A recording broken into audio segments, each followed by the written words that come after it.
নমস্কার বন্ধুরা, আমি এখন যাব গোস্ততলা মোড়। তো ওখানে একজন অনেক রাত অবধি শুনেছি সবজি বিক্রি করে।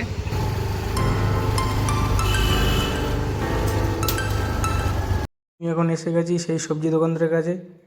সে কতক্ষণ দোকান খোলা রাখে, কোথা থেকে মাল নিয়ে আসে, সেগুলো সব তার কাছ থেকে আমরা শুনবো।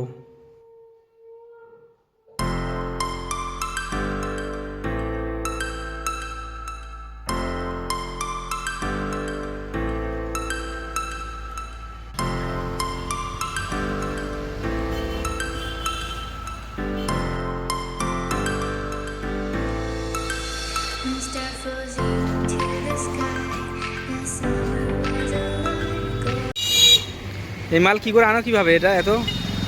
আমার যেমন শিয়ালদা ছোট হাতি করে আছে, আর বোম্ব মোড় থেকে ওই ছোট হাতি থেকে ডাইরেক্ট এখানে চলে আসে। বাবা, গাড়ি না পেলে ট্রেনে আছে। ট্রেনে গড়িয়া স্টেশন? গড়িয়া স্টেশন থেকে হয়ে গড়িয়া স্টেশনে ওইখানে থেকে আবার মাল লোড করে তোমার রিক্সা নিয়ে চলে আসে। ও,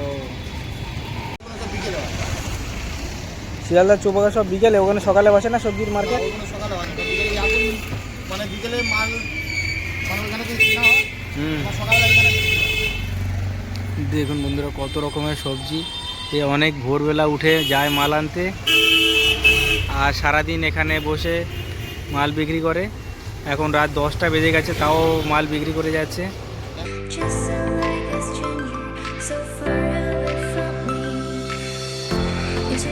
এটা কি?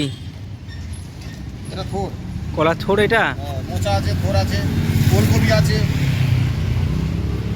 আর এদিকটা দেখুন লাউ আছে, কাঁচকলা, এটা কি কাঁচা টমেটো?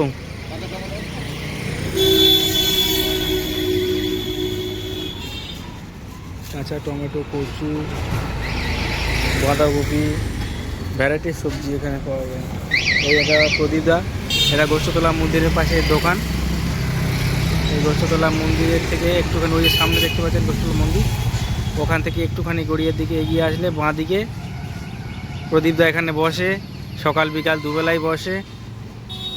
দুপুরবেলা কি বন্ধ করে দাও দোকান? দুপুর দিকে বন্ধ করি, আবার খোলো কটার সময়? বিকেলে 5:30। 5:30 থেকে রাত কটা অবধি? 11টা?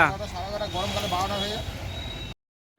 আপনারা শুনলেন সে কত রাত অবধি দোকান খোলা রাখে এবং কোথা থেকে মাল আনে, কিভাবে মাল নিয়ে আসে। তো আপনারা যদি সবজি ব্যবসা করতে চান, প্রদীপের সাথে যোগাযোগ করবেন। আজ তাহলে এই পর্যন্ত, দেখা হচ্ছে অন্য ভিডিওতে অন্য কোনো টপিক নিয়ে। ততক্ষণে আপনারা সুস্থ থাকবেন, ভালো থাকবেন। নমস্কার।